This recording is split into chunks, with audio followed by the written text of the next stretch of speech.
మీరు మీ అభిమాన shows and serials TV కన్నా ముందు ఈటీవీ విన్ యాప్లో చూడండి. Download and subscribe to ETV win app. 99 రూపాయలు మాత్రమే.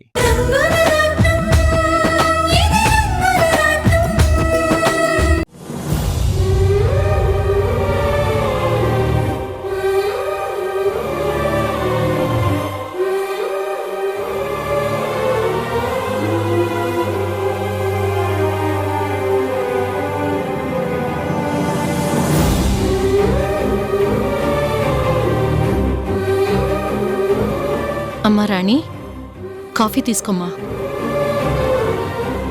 వద్దమ్మా, నాకు తాగాలని లేదు. అదేంటమ్మా, ఉదయం కూడా కాఫీ తాగలేదు? ఏంటోనమ్మా, 2 రోజుల నుంచి ఒంట్లో నలతగా ఉంది. ఏది తాగాలి తినాలి అనిపించట్లేదు. ఏంటమ్మా, ఏదైనా విశేషమా? అలా అయితేనే ఒంట్లో నలతగా ఉంటుంది, తిండి మీదకి ధ్యాస వెళ్ళదు. మాకు శుభవార్త చెప్పబోతున్నావా? అదేం లేదమ్మా, కానీ ఎందుకో మనసుకి ఒక రకమైన ఆందోళనగా ఉంది. వర్ష తన వాళ్ళ దగ్గరికి వెళ్ళిపోయినా తన ఇంట్లో మనశ్శాంతిగా ఉందో లేదో అని ఆలోచిస్తున్నాను. ఇప్పుడు నువ్వు ఆలోచించాల్సింది నీ చెల్లెల గురించి కాదు, ఇక్కడ ఉంటున్న మా అందరి గురించి. ఏంటత్తయ్య, మీరు మనసులో ఏదో పెట్టుకుని మాట్లాడుతున్నారు? ముందు అదేంటో చెప్పండి. చెప్పడానికేముంది బాబు, మీ ఇద్దరి పెళ్లి జరిగింది, కానీ చాలా కాలం మీరిద్దరూ దూరంగానే ఉన్నారు. ఆ ముచ్చట ఎప్పుడు తీరుతుందో అని ఎదురుచూసాం. ఇప్పుడు అది కూడా జరిగిపోయింది. ఇంక నేను కానీ మీ అమ్మా నాన్న వాళ్ళు కానీ ఆలోచించేది ఒక్కటే కదా, రాణి నెల తప్పుతుందా, ఆ శుభవార్త ఎప్పుడు చెబుతుందా అని. మీ ఇంటి వారసుడు ఈ ఇంటికి ఎప్పుడు వస్తాడో, మనవడితో మేమెప్పుడు ఆడుకుంటామో అని. అమ్మా, తల్లి నవ్వాలని నాకు ఉంది. నిజానికి నాకు పిల్లలంటే ఎంత ఇష్టమో నీకు తెలుసు కదా. గోపిని, వర్షాని నేను నా పిల్లల్లాగే పెంచాను. నా చిన్నతనం నుంచి నాకు పిల్లలంటే ఎంతో మమకారం ఉండేది. అలాంటిది నేను తల్లిని అవ్వాలని, నా కడుపు పండాలని నాకు ఉంటుంది కదా. కానీ ఇప్పుడు ఆలోచన మా ఇద్దరిలోనూ లేదు. అదేంటమ్మా, ఆడదాని జీవితంలో పెళ్ళయింది అంటే కొత్త జీవితం మొదలవుతుంది అని అర్థం. అదే ఆడది తల్లి కాబోతోంది అంటే ఆ జీవితం పరిపూర్ణమవుతుంది. మరి ఆ ఆనందం నీకు రావాలని, మేమందరం కూడా మురిసిపోవాలని మాకు ఉంటుంది కదా. ఇప్పుడు మనం ఆర్థికంగా కూడా స్థిరపడ్డాం, ఇంకా ఎందుకు ఆలోచిస్తున్నావమ్మా? నిజమే అత్తయ్య, మాకు పిల్లలు కావాలని మేము మాట్లాడుకుంటున్నాం, కానీ ఫ్యాక్టరీ డెవలప్ చేసే పనిలో ఉన్నాం కదా. వేరే చోట ఈ ఫ్యాక్టరీ పనులు కూడా ప్రారంభించాలని ప్రయత్నిస్తున్నాం కదా. నేను రాణి ఇద్దరం అక్కడికి వెళ్ళాలి. అన్ని పనులు మేమిద్దరం కలిసే చూసుకోవాలి. ఇలాంటప్పుడు తను నెల తప్పింది అంటే తనకి ఇబ్బందిగా ఉంటుంది. అందుకే కొన్నాళ్ళు ఆగుదాం అనుకుంటున్నాం. మీ వయసుకు మీరు ఆలోచించేది కరెక్టే అని మీకనిపించుండొచ్చు, కానీ మా వైపు నుంచి కూడా మీరు ఆలోచించండి. మా పిల్లలకు పిల్లలు పుడితే మాకు ఎంతో ఆనందంగా ఉంటుంది. ఈ నట్టింట్లో పసిపాపలు తిరుగుతుంటే ఈ ఇల్లు ఎంతో బాగుంటుంది. ఆ కోరిక తొందరగా తీరాలని మేము కోరుకుంటాం కదా. చెప్పాను కదమ్మా, పిల్లలంటే నాకెంత మమకారమో. అంతవరకు ఎందుకు, నా కడుపున నేను మోయకపోయినా ఏ పసిపిల్లాడు నా కంటికి కనిపించినా తనని అపురూపంగా చూసుకుంటాను. చిన్న కష్టం వచ్చింది అంటే నాకే వచ్చినట్టుగా నేను బాధపడతాను. అలాంటిది నేను తల్లినవ్వాలని కోరుకోకుండా ఉంటానా? తప్పకుండా నీ కోరిక తొందరలోనే నెరవేరుతుందమ్మా. అమ్మ అని పిలిపించుకోవాలని, అమ్మ ప్రేమలోని అభిరుచి నా పిల్లలకి చూపించాలని నేను కోరుకుంటున్నాను. అవన్నీ తొందరలోనే నెరవేరుతాయి. తప్పకుండా నీ కల, నా కల, మనందరి కల నెరవేరే రోజు ఎంతో దూరంలో లేదు. ఈ మాట చాలమ్మా. నిన్ను అమ్మా అని పిలిచే పసిపాప రావాలన్నది మా అందరి కోరిక. తొందరలోనే నెరవేరుతుందన్నారు కదా, మాకు చాలా ఆనందంగా ఉందమ్మా.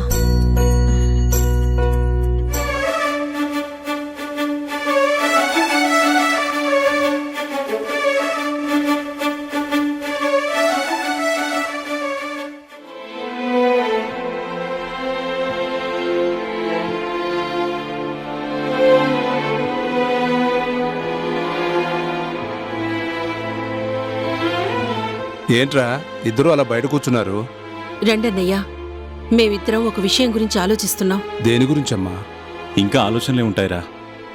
వ్యాపారాన్ని డెవలప్ చేయాలన్న ఆశ లేదు, అది పిల్లలు చూసుకుంటున్నారు. జీవితంలో ఇంకా ఏదో సాధించాలన్న కోరిక లేదు, జీవితం అయిపోవచ్చింది. ఇక మిగిలింది ఒకే ఒక్కటి, వర్ష జీవితాన్ని ఆనందంగా మార్చాలి. సమంత మీద ఉన్న మమకారంతో తను లేకపోయినా వర్ష మాత్రం పెళ్లికి ఒప్పుకోవడం లేదు. తన మనసంతా నిండున్న వర్ష ఎదురుగా ఉన్నా వంశీ ఏమీ మాట్లాడలేకపోతున్నాడు. అందుకే మేమిద్దరం ఒక నిర్ణయానికొచ్చామన్నయ్యా. వంశీకి వర్షాకి పెళ్లి చెయ్యాలని. మీరేమంటారు? ఎంత మంచి మాట చెప్పావమ్మా. నేనెప్పటినుంచో అనుకుంటున్నాను, కానీ సమయం సందర్భం కలిసి రాలేదు. ఒకప్పుడు నేను వర్షాకి మాటిచ్చాను, నిన్ను వంశీని కలుపుతానని. కొన్ని అనుకోని పరిస్థితుల వల్ల వర్ష సమంత గురించి ఆలోచించి వంశీకి దూరం అయింది. ఆ తర్వాత మిగిలిందంతా మనందరికీ తెలిసిందే. అదంతా గడిచిపోయిన గతంరా. ఇప్పుడు దాని గురించి మనం ఎంత ఆలోచించినా బాధగానే ఉంటుంది. ఇప్పుడు సమంత లేదు కదా. అయినా సరే వర్ష మాత్రం ఎవరి మాట వినడం లేదు. ఇలా వర్ష ఒంటరిగా ఉంటే చూస్తూ ఉండడం మాకు బాధగానే ఉంది. అన్నయ్య, వర్షకి మీ మాటంటే చాలా గౌరవం ఉంది. మీరు చెప్తే వర్ష వింటుంది అన్న నమ్మకం మాకుంది. అందుకే మీరొకసారి వర్షతో మాట్లాడండి, ఈ పెళ్లి కొప్పించండి. లేదమ్మా, ఈ వర్షాకి నీ కూతురు వర్ష పేరు నేనే పెట్టాను. ఆ వర్ష సంగతి కూడా తెలిసిందే కదా. ఒక్కసారి మాటిచ్చిందంటే మళ్ళీ వెనక్కి తీసుకునేది కాదు. ఇప్పుడు ఈ వర్షాలో అదే గుణం కనిపిస్తుందమ్మా. నేను చెప్పినా వినదమ్మా. కానీ ఒక ఉపాయం అయితే ఉంది. అలా చేస్తే తప్పకుండా ఈ పెళ్లి జరుగుతుందన్న నమ్మకం నాకుంది. ఏంట్రా అది? వాళ్ళ కళ్యాణం జరగడం కోసం ఏదైనా చేద్దామా? చెల్లెమ్మా, నువ్వు వర్ష విషయంలో దేవుడికి మొక్కున్నానని వర్షాకి వంశీకి చెప్పి వాళ్ళిద్దరిని సిటీకి దూరంగా ఏదో ఒక గుడికి పంపిద్దాం. ఇద్దరూ అలా కలిసి జర్నీ చేస్తే గతంలో వాళ్ళ మధ్య ఉండే ప్రేమ, ఆత్మీయత, అనురాగాలు తప్పకుండా గుర్తొస్తాయి. అలాగే ఆ అమ్మాయి షమీని కూడా వాడితో పాటు పంపిద్దాం. తను వర్ష గురించి ఎంత గొప్పగా ఆలోచిస్తుందో మనకు తెలుసు కదా. తను చెప్తే ఒకే వయసులో ఉన్నవాళ్ళు కాబట్టి వాళ్ళకు కూడా అర్థమయ్యేలా చెప్పగలదు. తను చెప్తే వాళ్ళిద్దరూ ఒప్పుకుంటారనే నమ్మకం నాకుంది. నువ్వు చెప్పింది నిజమేరా.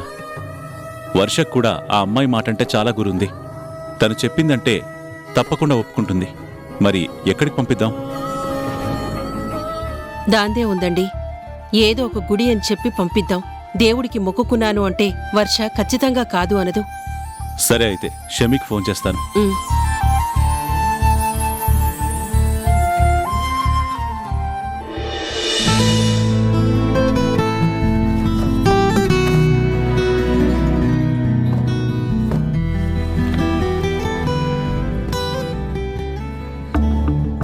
ఏంటి నాన్నమ్మా, నాతో మాట్లాడాలి అన్నారు?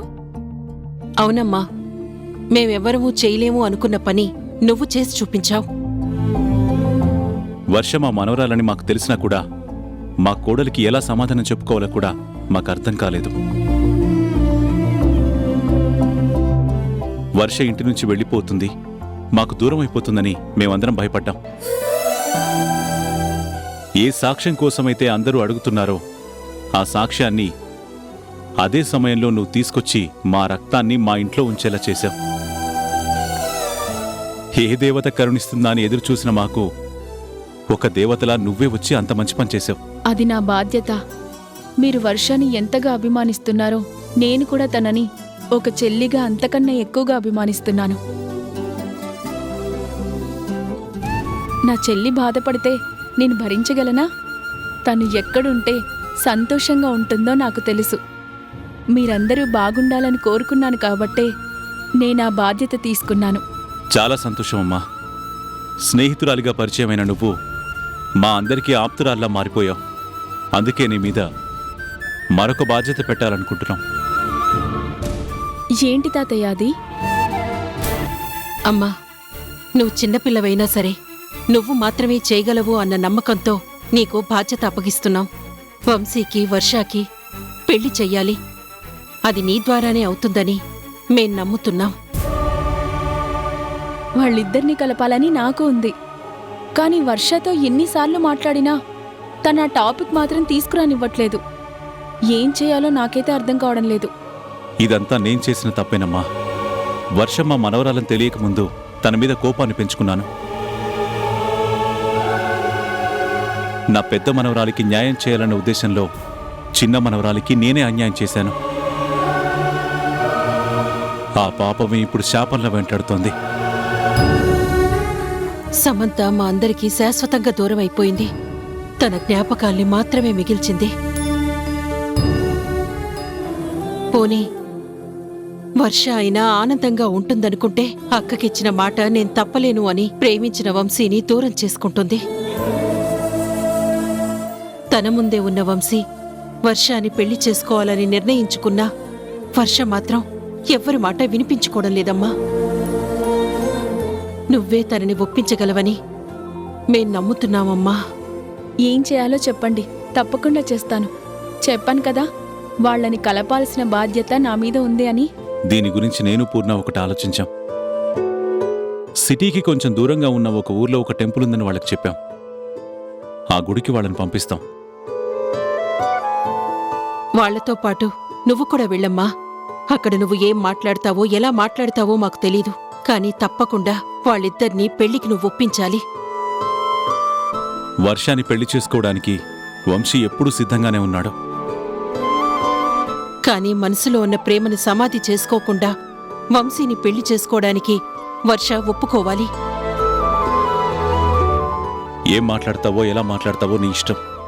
ఇద్దరూ ఒకే వయసున్నవాళ్లు కాబట్టి నీ మాట తప్పకుండా వింటుంది.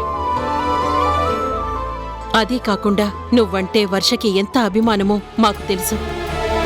అందుకే ఈ బాధ్యత నువ్వు తీసుకుని మాకు శుభవార్త చెప్పమ్మా. ఇన్నేళ్లు వాళ్ళని కళ్ళలో పెట్టుకుని పెంచుకున్నాం.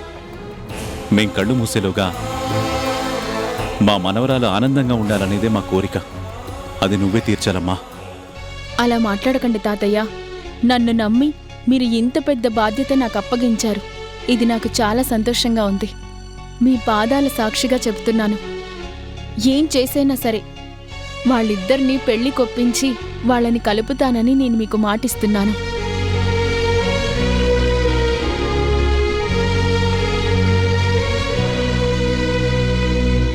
తాతయ్య, నా వల్లే వర్ష జీవితం అలా అయిపోయింది. ఇప్పుడు నేనే ఆ జీవితాన్ని నిలబెట్టి తీరతాను. వస్తాను తాతయ్య. వస్తాను నానమ్మా.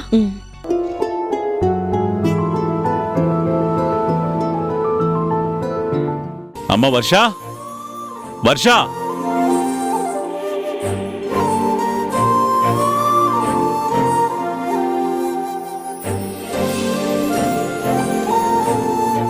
ఏంటి తాతయ్య? వంశీ, వంశీ, వంశీ! అమ్మ వర్ష, నువ్వు వంశీ ఇద్దరు బయటికి వెళ్ళాలి. మేమిద్దరమా? ఎందుకు తాతయ్య? అదేనే, నువ్వు మా ఇంటి మనవరాలివని నిరూపణ చేసే ఆధారాన్ని చూపించి అన్ని సమస్యలు సర్దుకుంటే నిన్ను గుడికి పంపిస్తాను అని నేను దేవుడికి మొక్కుకున్నానే.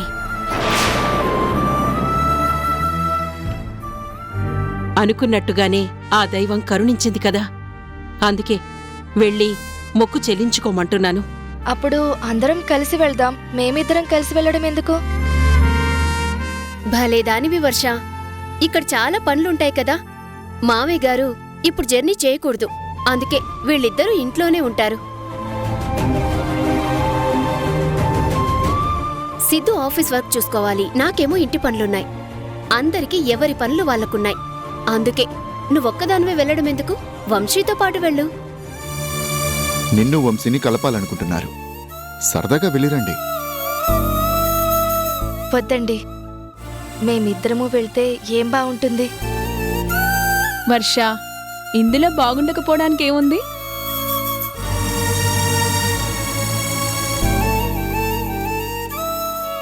మీరిద్దరూ బయట వాళ్ళేం కాదు కదా, మీరిద్దరూ కలిసే వెళ్ళాలి. ఆ మొక్కు చెల్లించుకొని రావాలి. నానమ్మ అంతలా చెప్తుంటే ఇంకా ఆలోచిస్తావేంటి? అది కాదు, మేమిద్దరం కలిసి అంటే మనిద్దరం కలిసి వెళ్ళడంలో ప్రాబ్లం ఏముంది? వెళ్తుంది గుడికే కదా. మొక్కు అన్నప్పుడు చెల్లించుకోవాల్సిన బాధ్యత కూడా ఉంటుంది. ఎందుకింతలా ఆలోచిస్తున్నావు? చూడమ్మా, ఎప్పటికైనా సరే మీ ఇద్దరు ఒకటవ్వాల్సిందే కదా. అలాంటిది మీ ఇద్దరు కలిసి వెళ్తే తప్పని ఎందుకు అనుకుంటున్నావు? లేదు తాతయ్య, నా ఉద్దేశం ఏంటంటే పోనీలే వర్ష, నీకు అంతగా ఇబ్బందిగా ఉంటే నేను కూడా మీతో పాటే వస్తాను. మన ముగ్గురం కలిసే వెళ్దాం. అప్పుడు ఎలాంటి ప్రాబ్లం ఉండదు కదా. నువ్వు మాతో వస్తానంటే ఏ ఇబ్బంది లేదు, తప్పకుండా వెళ్దాం. పోనీలేమ్మా, ఏదైతేనేం నువ్వు వెళ్ళటానికి ఒప్పుకున్నావు. అందులోనూ షమీ కూడా నీతో పాటు వస్తుందంటే మాక్కూడా సంతోషమే. మీరు ముగ్గురు కలిసి వెళ్ళండి, ఓకేనా? సరే నానమ్మ. మంచిదమ్మా.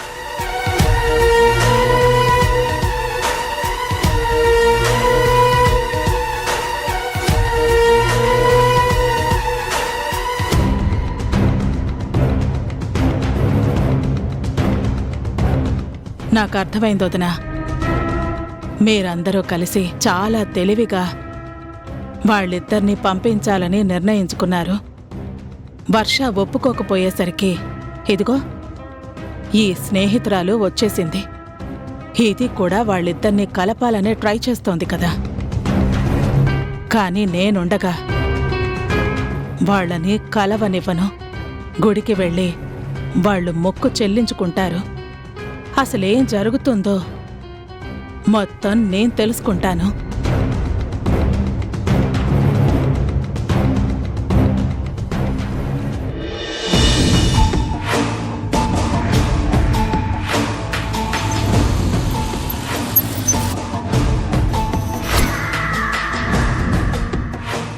నమస్తే మేడం, ఏంటి ఫోన్ చేశారు? నువ్వొక పని చేసినందుకు పదే పదే నా దగ్గర డబ్బు తీసుకుంటున్నావు కదా, అందుకే నీకింకో పని చెప్పాలని పిలిచాను. మాలాంటి వాళ్ళం బతుకున్నామంటే మీలాంటి వాళ్ళ దయే కదా మేడం. చెప్పండి. మీ నుంచి కాలొచ్చిందంటేనే ఎవరికో కాలం చెల్లిందని నాకు అర్థమైంది. ఈసారి ఎవరి ప్రాణాలు తీయాలి, ఎంత ఇస్తారు? ఇప్పుడు నువ్వు ప్రాణాలు తీయనక్కర్లేదు. ఒక మనిషి ఎవరో తెలుసుకుంటే చాలు. ఎవరు మేడం? అది నాకు తెలియకే నిన్ను తెలుసుకోమని పంపిస్తున్నాను. ఆ ఫోటోగ్రాఫర్ గంగాధర్ ఇంట్లో అక్కడ షమి అని ఒక అమ్మాయి ఉంటుంది. ఆ అమ్మాయి మా ఇంట్లో వ్యక్తుల మీద ఎక్కువగా అభిమానం చూపిస్తోంది. తనెందుకు అలా ప్రవర్తిస్తుంది, అసలు ఎవరు అనేది నువ్వు తెలుసుకోవాలి. ఆ పూర్తి డీటెయిల్స్ వెంటనే నాకు చెప్పాలి. తీసుకో. ఓకే మేడం, చేతిలో డబ్బులు పడ్డాయి కదా, ఆ వ్యక్తి ఎవరన్నది మీకు మొత్తం డీటెయిల్స్ చెప్తాను. వస్తాను మేడం.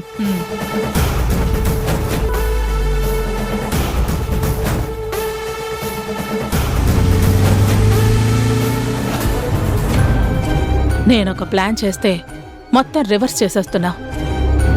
అసలు నువ్వు ఇదంతా ఎందుకు చేస్తున్నావో తెలుసుకుని నిన్నేం చెయ్యాలో ఆలోచిస్తాను. అదేంటి వంశీ, ఇక్కడెందుకు ఆపావ్? అదే వర్ష, మనం లాంగ్ జర్నీకి వెళ్తున్నాం కదా, కంటిన్యూగా కార్ డ్రైవ్ చేస్తుంటే బోర్ కొడుతుంది. కాస్త ఏ కూల్ డ్రింకో తాగితే మళ్ళీ మైండ్ ఫ్రెష్గా ఉంటుంది. కరెక్ట్గా చెప్పావు షమి. వర్ష, నీకే డ్రింక్ కావాలి? నువ్వేం తాగుతావో అదే తీసుకో.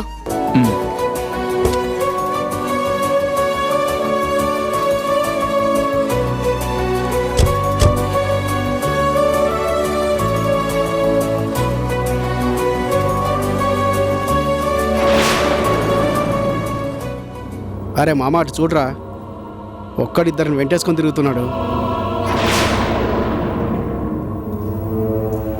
ఎంతైనా అదృష్టవంతుడు కదరా. అంతేరా, మన ముగ్గురం ఉన్నాం, మనకి ఒక్కరు కూడా లేరురా. కానీ వాడు ఒక్కడే ఉన్నాడు, ఇద్దరు వాడు వెంట పడుతున్నారు. ఫేట్ మామా. దాందే ఉందిరా, ఒకరిని మనకిచ్చేమందాం, మనం కూడా హ్యాపీగా ఎంజాయ్ చేద్దాం.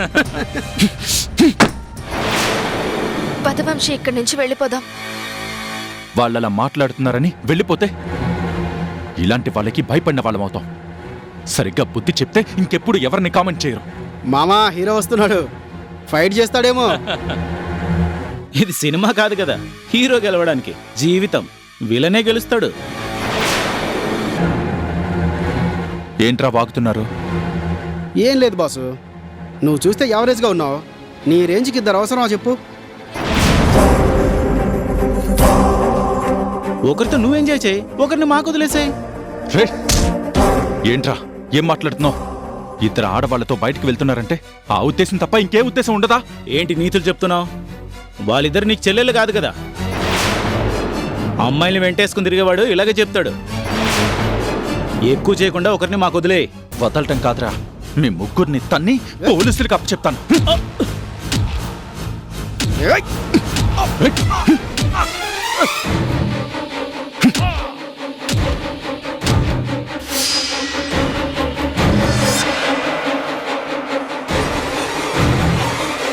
వంశీ! వర్ష రేయ్, ఎంత పని చేసావురా? పద.